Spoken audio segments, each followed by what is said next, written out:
Ibu bapak dan saudara-saudara sekalian, menurut Dhamma, mengapa manusia menderita? Lingkaran di tengah inilah dalang, aktor utama yang membuat penderitaan, yang mengakibatkan penderitaan dari semua makhluk. Gambar apa yang digambarkan di sini? Ada 3 binatang. Babi, kemudian ayam jantan, dan ular kobra. Mulutnya babi menggigit ekornya ayam, sang ayam menggigit ekornya ular, dan ular menggigit ekornya babi. 3 hal ini saling mempengaruhi, saling bergantungan. Babi dilambangkan atau melambangkan, digunakan untuk melambangkan kegelapan batin, moha, egoisme, tidak mengerti hukum karma, tidak mengenal hukum sebab musabab, tidak mengenal hukum karma, tidak mengerti mana yang baik, mana yang tidak baik, tidak mengerti perbuatan yang sehat dan perbuatan yang merugikan, tidak mengerti hukum perubahan, menganggap segala sesuatu itu kekal, menyenangkan, dan sebagainya.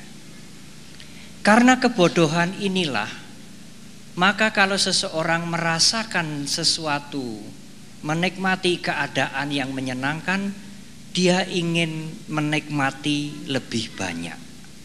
Dia ingin memperoleh atau menggenggam selama-lamanya. Keinginan untuk menikmati kenikmatan, kesenangan lebih banyak, lebih lama, syukur selama-lamanya, itulah loba atau keserakahan. Keserakahan menimbulkan keiri hatian, keserakahan menimbulkan nafsu, kenikmatan indria, dan sebagainya. Oleh karena itu, moha, kegelapan batin, digambarkan sebagai babi. Mungkin mengapa menggunakan babi? Mungkin babi tidak bisa membedakan mana yang jorok dan mana yang bersih. Apa yang dia lakukan hanya makan dan tidur. Sudah waktunya nanti disembelih. Dan tidak ada pekerjaan lain yang bisa dilakukan oleh babi selain makan sebanyak-banyaknya, tidur kalau kenyang, dan kalau sudah gemuk disembelih.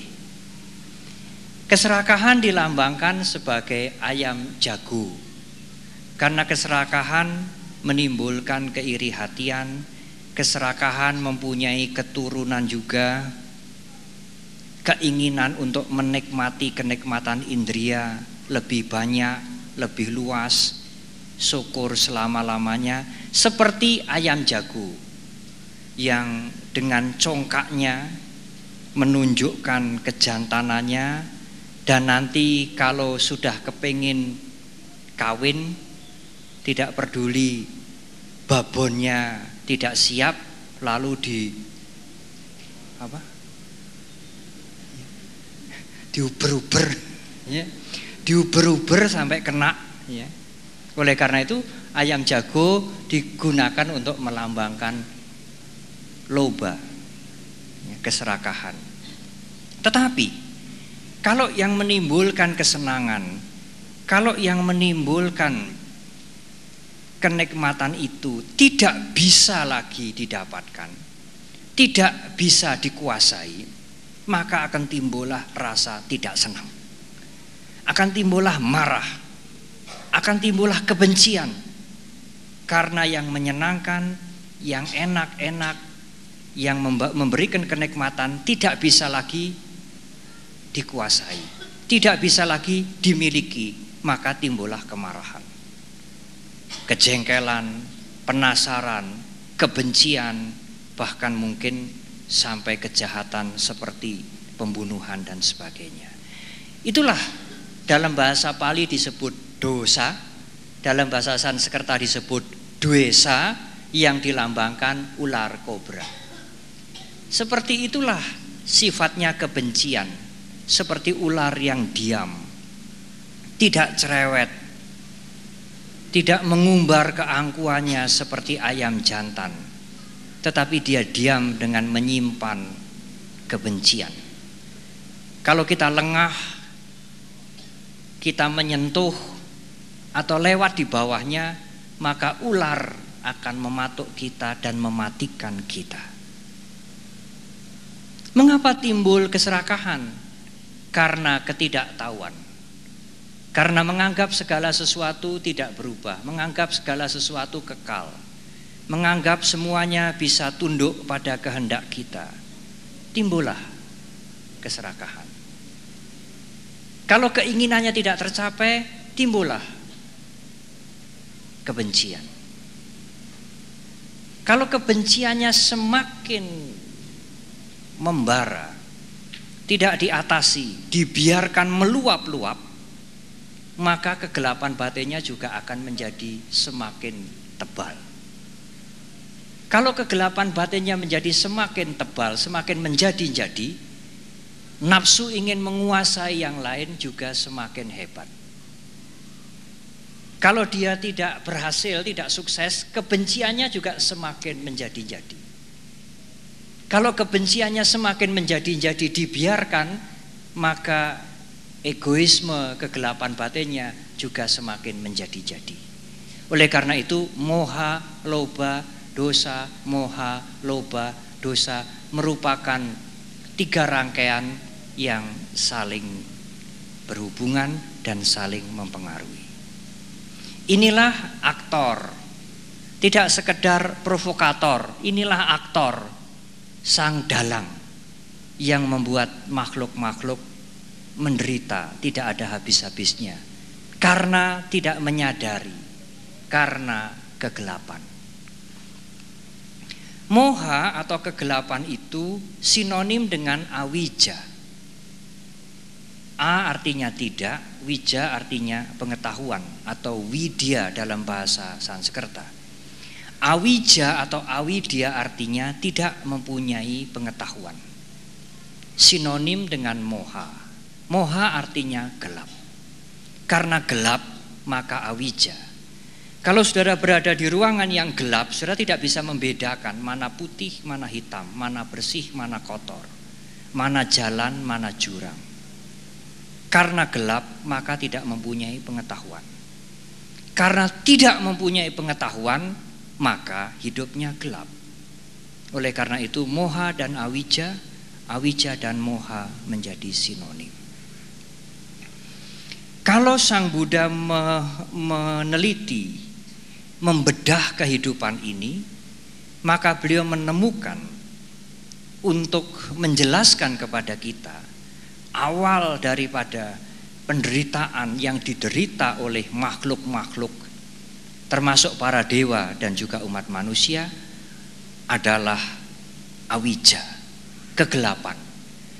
Di gambar yang berlatar belakang kuning ini, awija digambarkan sebagai mata rantai di sebelah ini.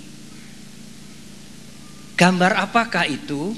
Awija untuk memudahkan kita mengingat, untuk memudahkan kita mengerti awija, menangkap arti awija, tidak mempunyai pengetahuan, orang yang gelap. Digunakan gambar atau peraga gambar orang yang buta. Orang yang buta itulah seperti awija. Dalam relief kita nanti di lantai 2, awija akan muncul menjadi 3 blok, 3 panel, 1, 2, dan 3. Dari 3 panel ini saudara melihat orang yang buta, digambarkan orang yang sedang mencari-cari tongkatnya karena dia sedang kehilangan atau terlepas tongkatnya dari tangannya. Sekarang dia sudah mendapatkan tongkatnya dan dia berjalan dengan bantuan tongkat karena dia buta. Tetapi meskipun sudah memakai tongkat, dia bisa terantuk pada batu, terantuk pada gundukan tanah. Tongkatnya lepas dan akibatnya dia bisa masuk jurang. Inilah akibat awija. Inilah akibat kegelapan batin yang digambarkan orang yang buta. 3 relief awija ini, 1 sudah diselesaikan. Seperti ini. Ini adalah awija. Awija menjadi sebab. Kegelapan batin menjadi sebab. Kurangnya pengetahuan tentang kehidupan ini menjadi sebab. Mengakibatkan apa, Bante? Mengakibatkan lingkaran yang kedua. Karena tidak mengerti hukum karma, tidak mengerti hukum sebab musabab, tidak menyadari di dunia ini semuanya bisa berubah, tidak menyadari bahwa kebaikan berakibat kebahagiaan, sedangkan perbuatan yang tidak baik berakibat penderitaan, tidak menyadari semuanya itu, maka akibatnya orang yang diliputi awija ini melakukan bermacam-macam perbuatan. Ada perbuatan yang baik, ada perbuatan yang jahat. Yang baik ada yang sangat berbobot, ada yang ringan. Perbuatannya yang jahat ada yang jahat sekali, ada yang ringan. Dia sudah membuat bermacam-macam perbuatan, yang baik maupun yang jahat, dan dia masih terus membuat bermacam-macam perbuatan karena kebodohannya. Di sini digambarkan orang yang membuat pot, kuali, keramik, vas. Ada yang kecil, ada yang besar, ada yang langsing, ada yang bulat, ada yang pipih, ada yang agak aneh-aneh bentuknya. Tapi juga ada pot-pot yang baik, ada pot-pot yang hancur, pecah, ya. Kemudian mungkin ukurannya tidak cocok, ya. Kemudian rusak. Dan orang ini meskipun sudah mempunyai pot-pot banyak, periuk yang banyak, vas-vas yang banyak, yang bagus juga sudah banyak, yang rusak juga sudah banyak, tetap dia masih membuat terus. Membuat karma-karma terus, membuat karma-karma yang tidak terarah, yang ngawur karena kegelapan batinnya, karena awija. Awija mengakibatkan sangkara. Sangkara di sini adalah diterjemahkan dengan bentuk-bentuk karma. Di sini digambarkan dengan 3 blok, ya. 3 panel. Saudara yang tidak mengenal panel mungkin ya 3 blok, ya. Orang yang membuat periuk, di sini periuk itu sudah ada kan, ada vas, ada guci, ada yang panjang, ada yang kecil, ada yang pendek, ada yang besar sekali, ada yang rusak, dan dia masih terus membuat seperti belum puas, belum selesai, dan mungkin tidak pernah selesai. Dan dia membuat periuk sangat banyak, yang afkir juga sangat banyak, yang jadi juga banyak, dan bermacam-macam. Kemudian gambar yang ketiga ini dari sangkara, periuk-periuk itu mulai dibakar. Dari hasil pembakaran ini, di dapur pembakaran ini ada yang rusak, tapi juga ada yang jadi. Yang jadi ada yang besar, ada yang tanggung, ada yang kecil. Gambar ini menggambarkan, melambangkan bentuk-bentuk perbuatan. Bermacam-macam perbuatan yang kita, kalau saya menguraikan, saudara jangan berpikir orang lain melulu, ya. Saudara juga harus awakku kepriye yo, begitu ya. Saya bagaimana ya? Ya kita semua seperti inilah. Pada saat kita gelap, pada saat kita tidak mengerti dhamma, kita melakukan perbuatan yang ngawur. Kita melakukan perbuatan yang tidak terarah. Apakah itu jahat sekali, atau mungkin itu baik.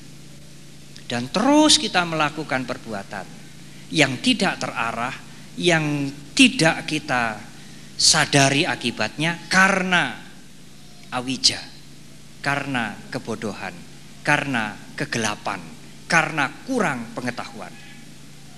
Jadi kegelapan mengakibatkan bentuk-bentuk karma.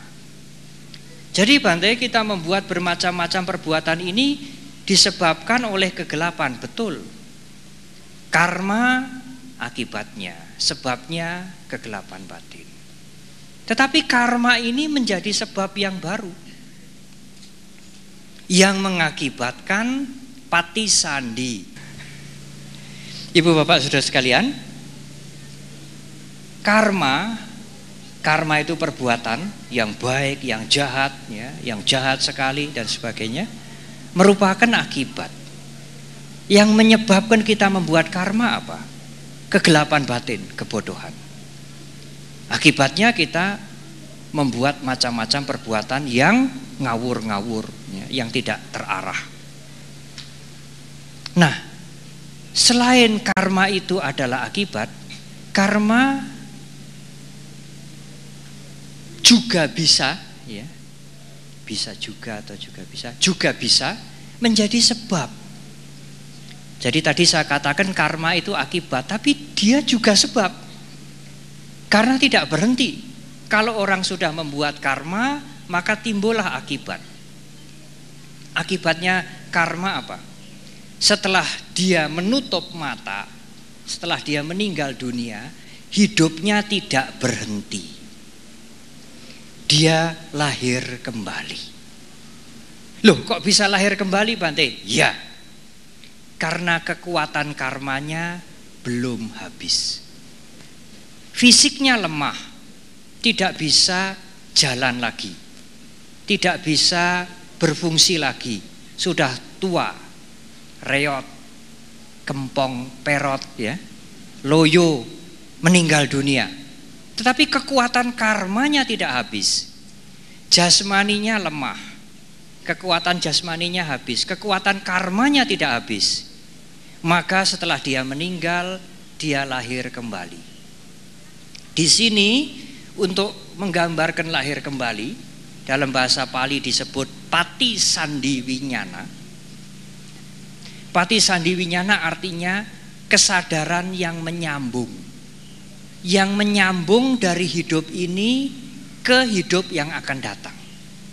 Artinya pada waktu kita meninggal, kesadaran kita tidak berhenti. Kesadaran kita yang membawa kekuatan karma jalan terus, menyambung menjadi hidup yang akan datang.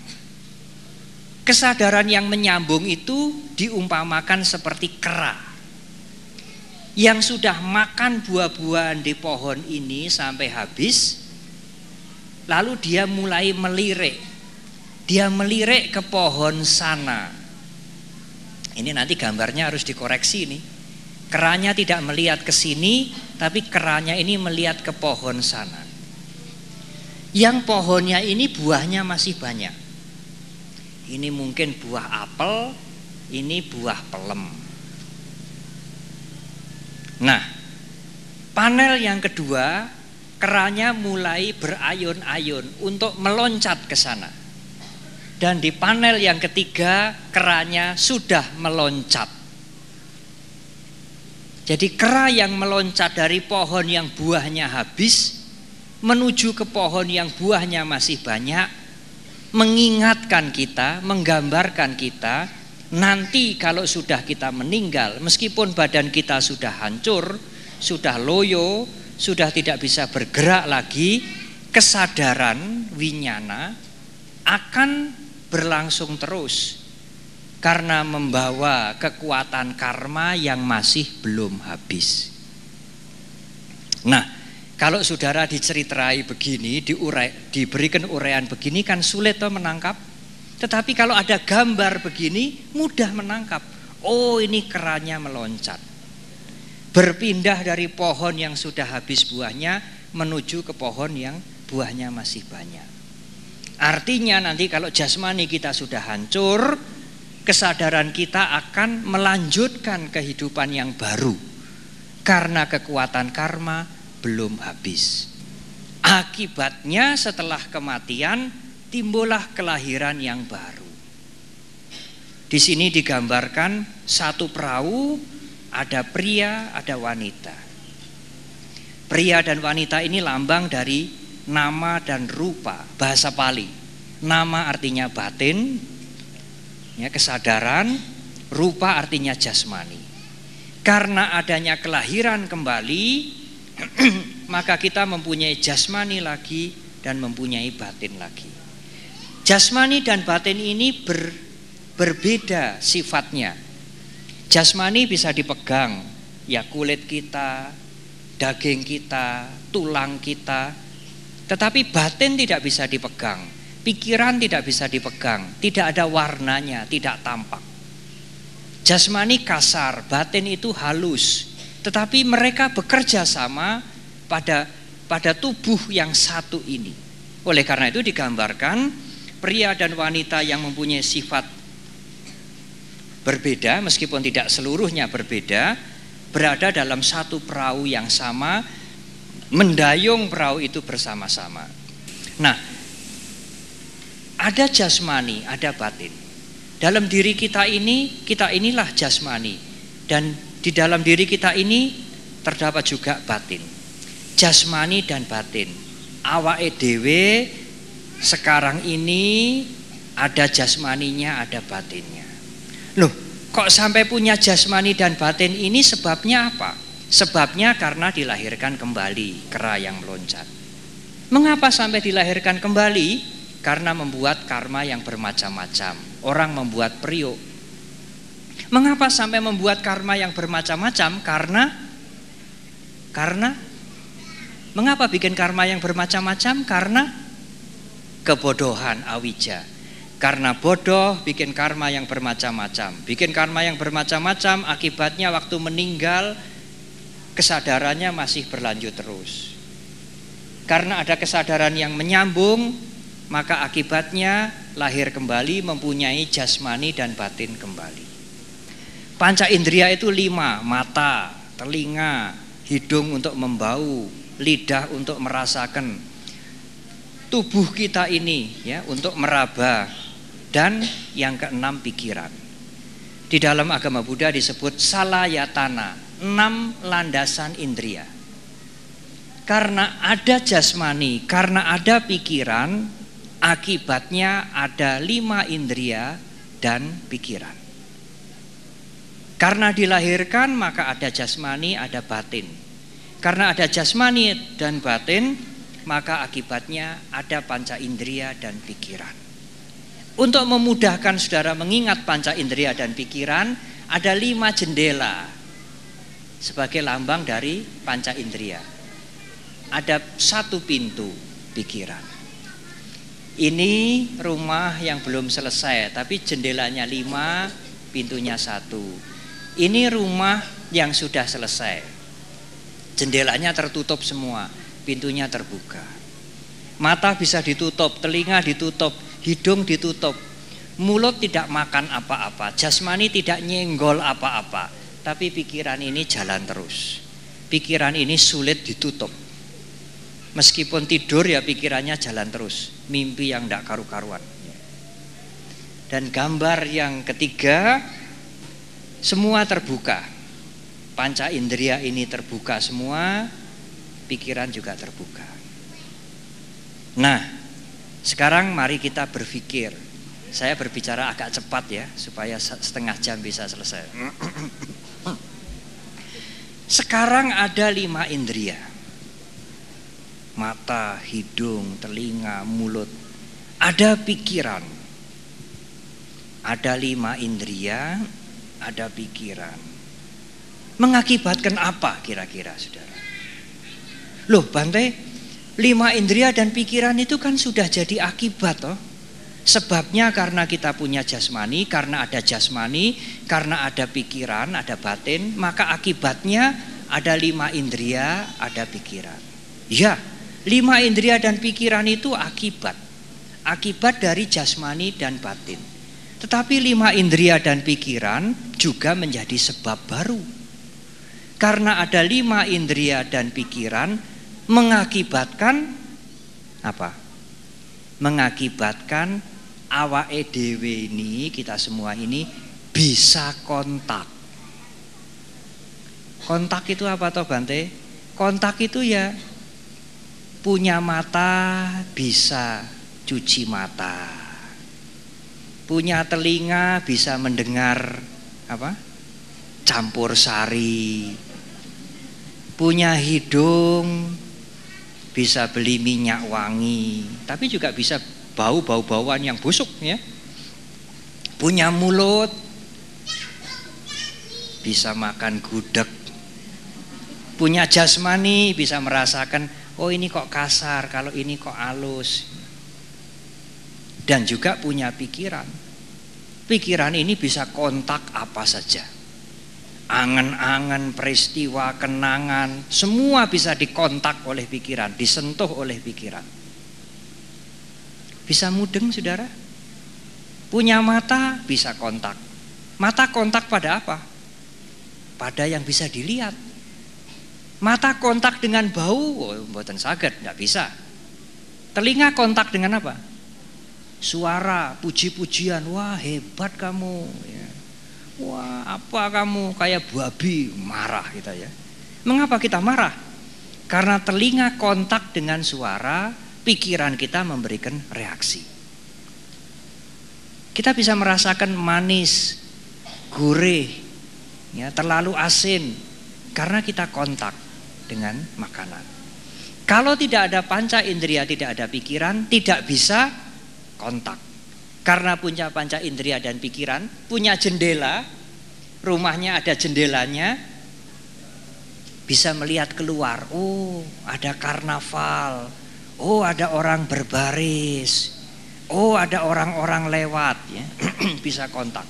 Kontak digambarkan wanita yang sedang pakai handphone. Handphone kan juga alat untuk kontak toh. Kontak telinga. Ya kalau senang handphone ya nanti ya habiskan duit ini ya. Apalagi digambarkan orang yang lagi pacaran. Ini perempuan, ini laki-laki. Di sana jelas ya. Yang jelas ke sana lihat ke sana, yang belakang lihat kemari ya. Ini juga melambangkan kontak. Jadi dengan gambar ini saudara begitu melihat, saudara ingat, oh ini kontak. Nah kok bisa kontak ya? Ya, mengapa kita bisa kontak? Mengapa? Karena punya jendela, punya panca indera. Mengapa bisa punya panca indera? Ayo sekarang kita berpikir, tidak hanya mendengarkan saya. Kita bisa kontak. Mata bisa melihat yang bagus-bagus, yang jelek-jelek, apa pujian-pujian, makian-makian, yang enak-enak, yang asin, yang gurih. Mengapa bisa kontak? Sebabnya apa sehingga kita bisa kontak? Punya panca indera. Mengapa punya panca indera? Kok sampai punya panca indera itu bagaimana itu? Sebabnya apa? Sebabnya karena ada jasmani dan batin. Mengapa ada jasmani dan batin? Mengapa? Karena dilahirkan kembali.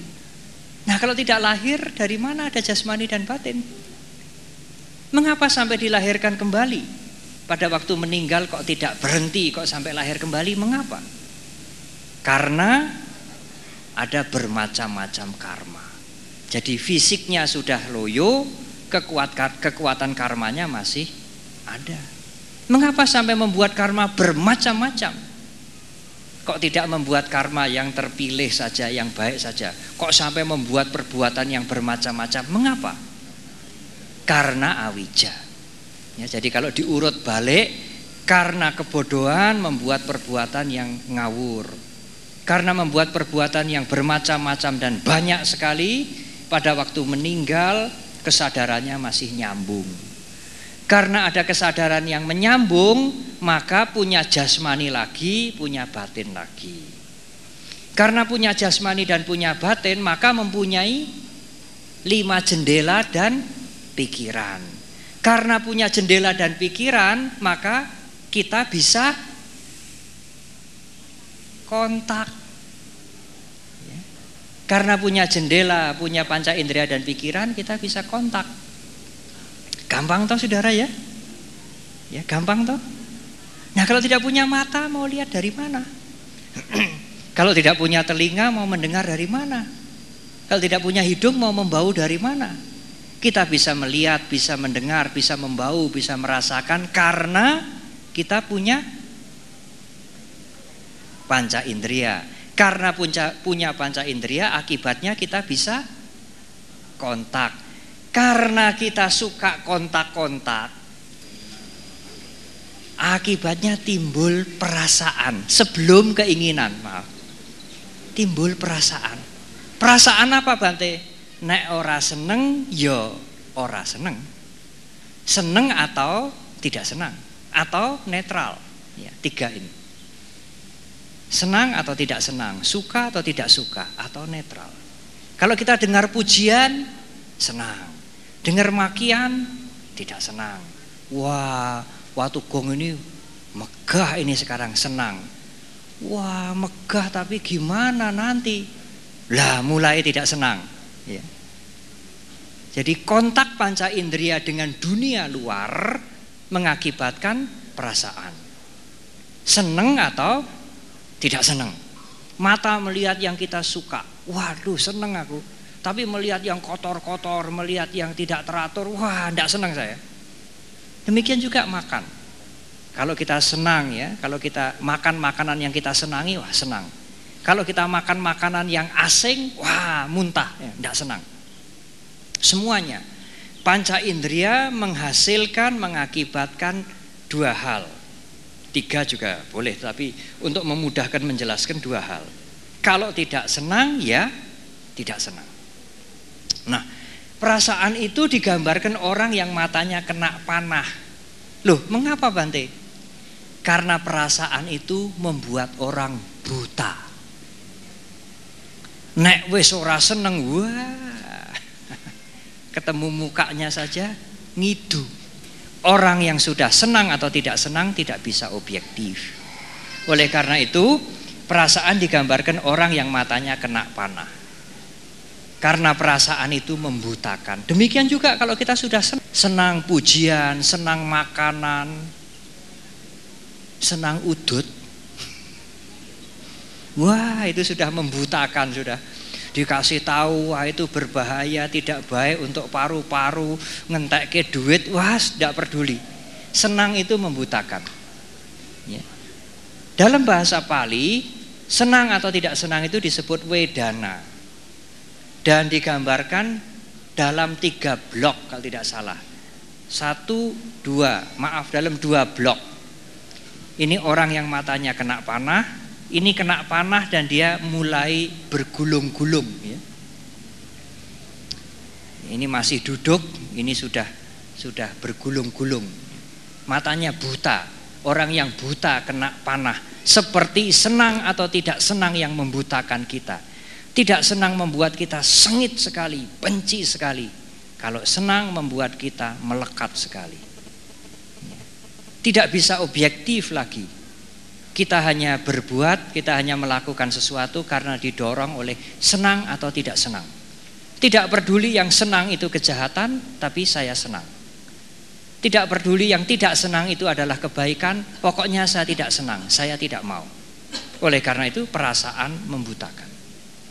Tetapi perasaan ini bukan akhir. Perasaan ini provokator.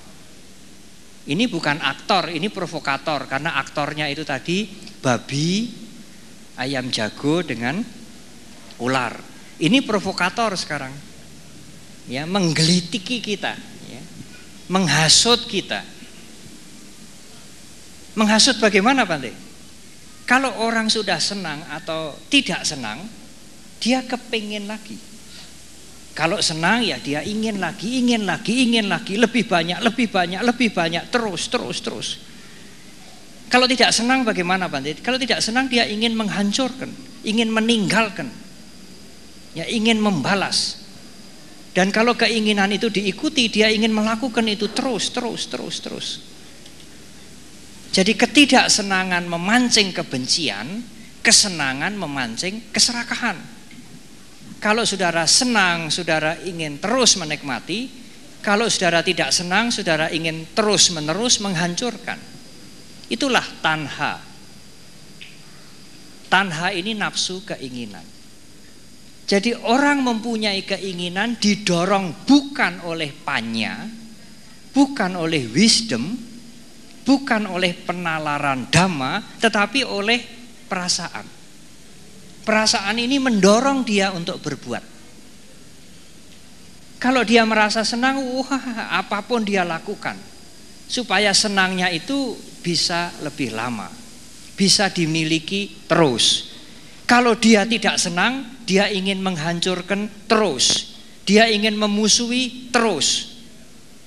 Dan kalau dia mengikuti keinginannya itu menjadi nafsu. Inilah tanha. Bagaimana menggambarkan tanha? Kalau perasaan digambarkan orang yang buta karena kena panah matanya, tanha digambarkan orang yang makan. Ini ada wanita yang makan, pria juga suka makan ya. Dan ini kebetulan yang dilukis wanita. Makanan ini habis, ganti makanan yang lebih banyak. Dan sampai malam hari, ini ada burung hantu, ini ada bulan. Ya, ini melambangkan malam, dia masih makan saja. Seperti tidak pernah kenyang. Itulah tanha, nafsu keinginan. Ingin, terus ingin. Mengapa ingin? Karena diprovokasi oleh perasaan. Bagaimana Bante supaya perasaan tidak memprovokasi? Nah, sesungguhnya antara gambar ini dengan gambar ini, disinilah letak kita belajar Dhamma. Kalau saudara punya mindfulness, punya awareness, kesadaran yang penuh dari latihan meditasi, dari latihan menggunakan kesadaran, saudara tidak akan terpancing untuk timbul nafsu keinginan. Minum kopi enak, ya wis, enak ya enak, udah. Enak ini juga tidak kekal kok, tidak selama-lamanya, udah. Kalau tidak ada kesadaran, tidak ada perhatian yang penuh, rasa enak itu akan menyeret saudara untuk cari lagi. Dan kalau saudara menuruti, mengikuti, memberikan lagi, dan lagi, maka akan timbullah keinginan yang nafsu, bukan keinginan yang wajar. Nah, nafsu keinginan ini jadi akibat Bante. Ya, ini akibat. Sebabnya diprovokasi oleh perasaan. Ini sebab, ini akibat. Tapi ini sekarang menjadi sebab yang baru mengakibatkan ini.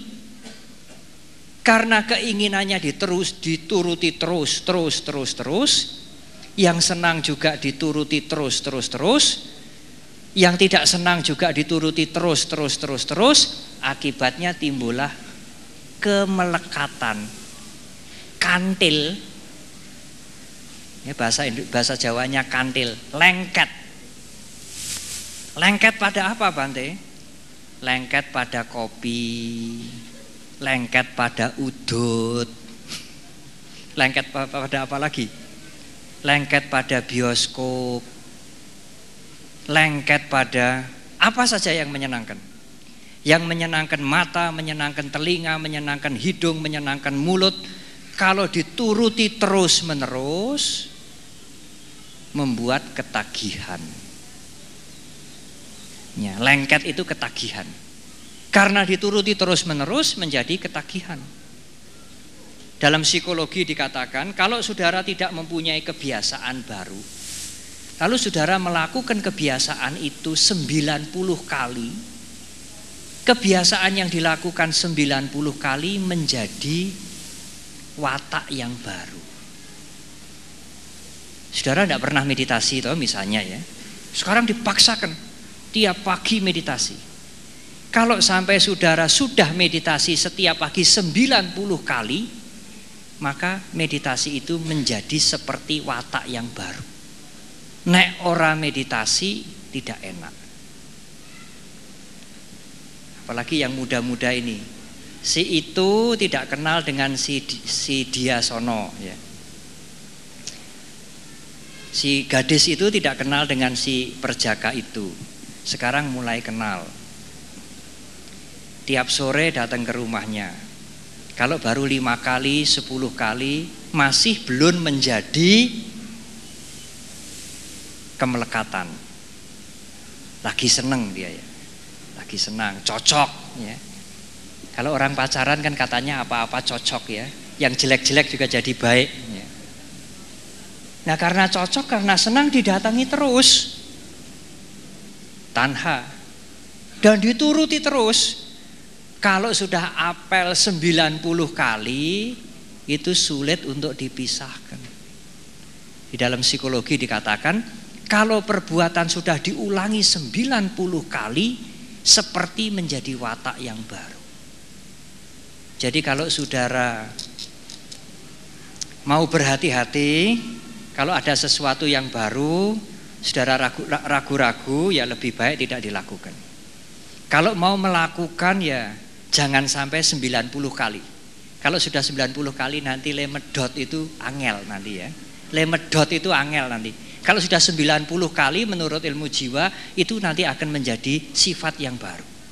Nah, inilah kemelekatan. Karena keinginannya dituruti terus,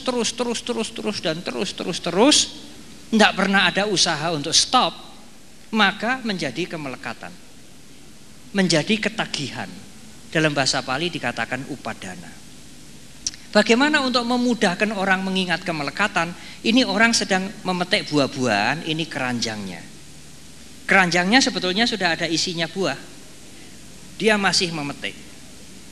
Dan memetik terus. Dan memanjat. Oh, ini bukan memanjat, ini nyogrok ini. Dan tidak hanya nyogrok, memanjat sambil nyogrok. Meskipun bakulnya ini sudah penuh, keranjangnya ini sudah penuh, sudah luber-luber, terus saja, terus. Seperti itulah orang yang melekat. Karena kemelekatan ini mendorong dia untuk melakukan proses memperpanjang penderitaan. Digambarkan, diwakili dengan lambang 1, 2, 3, 4. Ya, 4. Di sana sudah berbeda. Jadi kemelekatan itulah, melekat pada suasana, melekat pada makanan, melekat pada keakuan, melekat pada pujian, melekat pada materi, melekat pada apapun. Padahal yang dilekati itu tidak kekal. Senang, berubah, cari lagi. Sebentar hilang, cari lagi. Senang, tidak lama hilang, cari lagi. Senang, tidak lama hilang, cari lagi. Terus begitu. Itulah yang membuat kita ketagihan. Seperti orang haus. Haus minum, hilang. Haus lagi minum, hilang. Haus lagi minum, hilang. Terus begitu. Itulah upadana. Upadana membuat kita minum berkali-kali.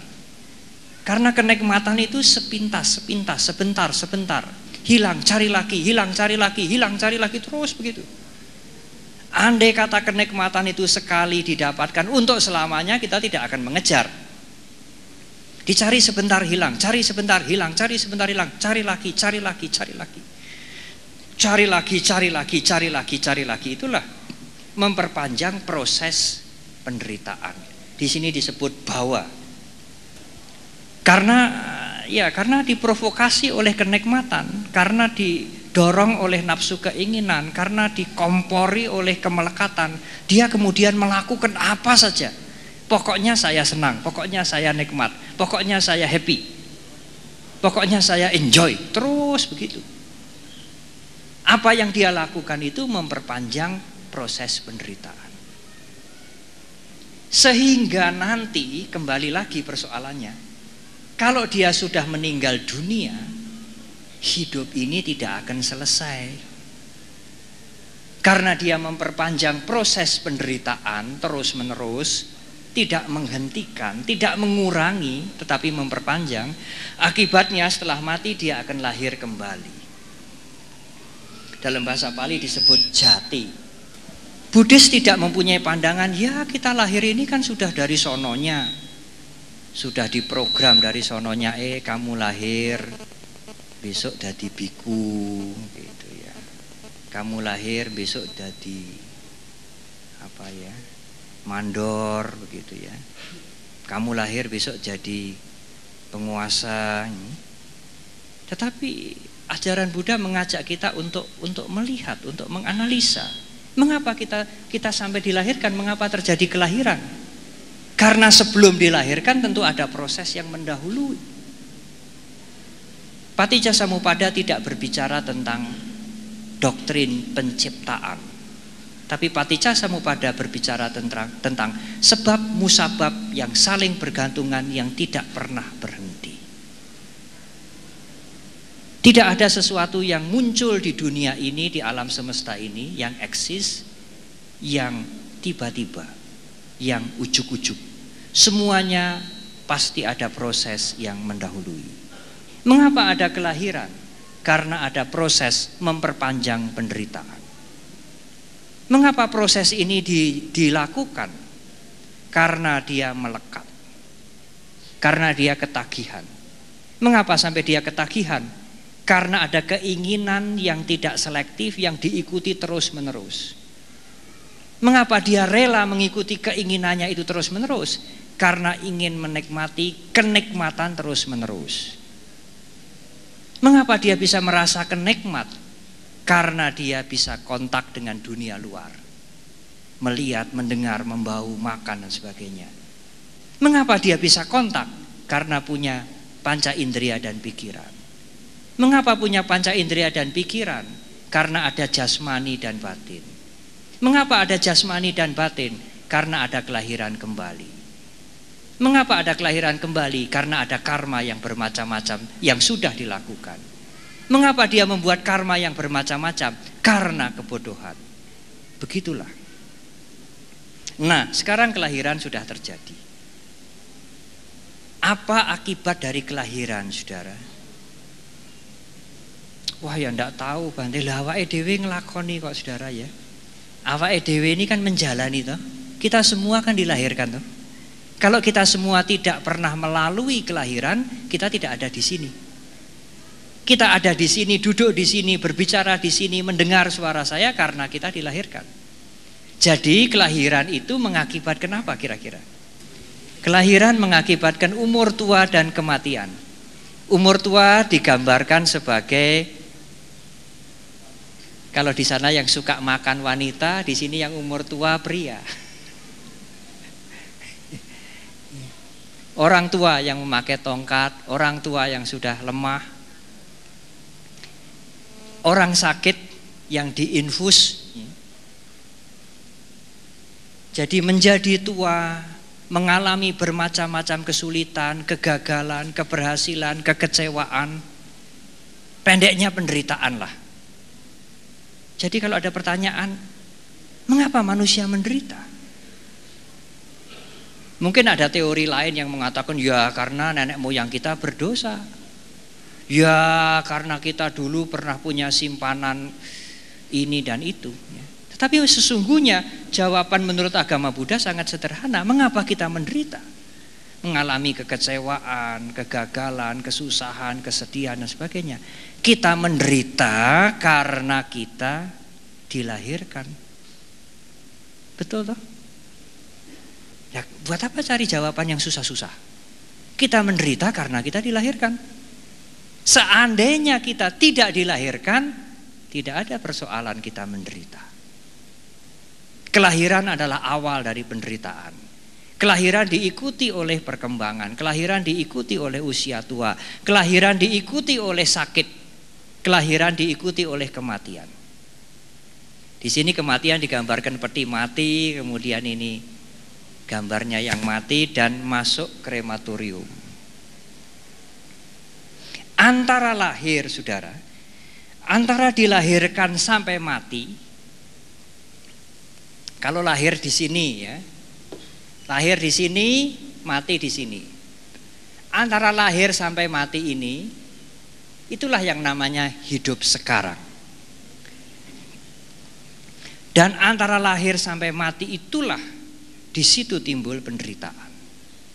Jadi mengapa penderitaan? Mengapa kita menderita? Mengapa kita mengalami penderitaan? Karena kita dilahirkan. Kalau kita tidak dilahirkan, kita tidak menderita. Tidak ada jawaban yang lebih tepat dari itu. Kalau tidak ada kelahiran kembali, tidak ada penderitaan. Bagaimana supaya tidak dilahirkan kembali? Jangan memperpanjang proses penderitaan. Bagaimana supaya tidak memperpanjang proses penderitaan? Jangan menjadi ketagihan. Jangan gondeli, jangan melekat. Berkaryalah, melakukan hasillah, melakukan hal-hal yang bergunalah, tapi jangan melekat pada hasil itu. Karena apapun terkena perubahan. Supaya tidak melekat, jangan mengumbar nafsu keinginan. Saudara harus selektif dengan nafsu saudara. Memutuskan perbuatan dengan panya, dengan wisdom, bukan didorong oleh perasaan semata-mata. Bagaimana supaya nafsunya tidak terumbar? Supaya nafsunya tidak terumbar, perasaan yang kita rasakan jangan sampai membutakan kita. Bagaimana supaya perasaan tidak membutakan kita? Punyailah kesadaran. Ya, jadi bagaimana Bante supaya perasaan tidak membutakan kita? Ya jangan makan, ya jangan melihat, ya jangan mendengar. Bukan itu caranya. Melihatlah, mendengarlah, makanlah. Rasakanlah senang sebagai senang, tidak senang sebagai tidak senang. Tetapi perasaan itu jangan membuat Anda buta. Bagaimana supaya tidak buta? Harus punya kesadaran. Mindfulness, perhatian yang penuh, pengertian dharma yang cukup. Dari mana didapat?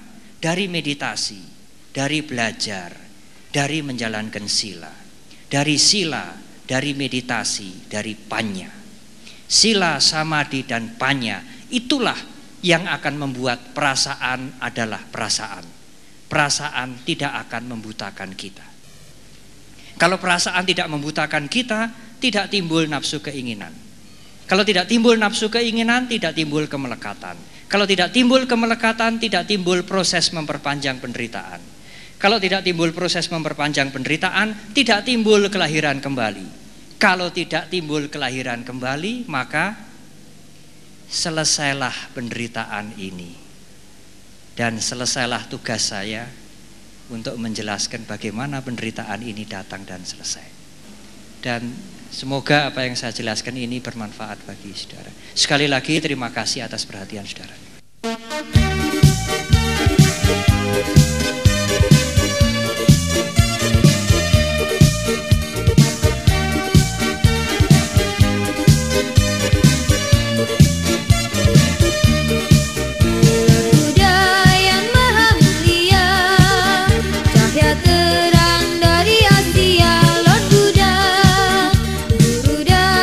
Tiga dunia bagi dewa dan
Iman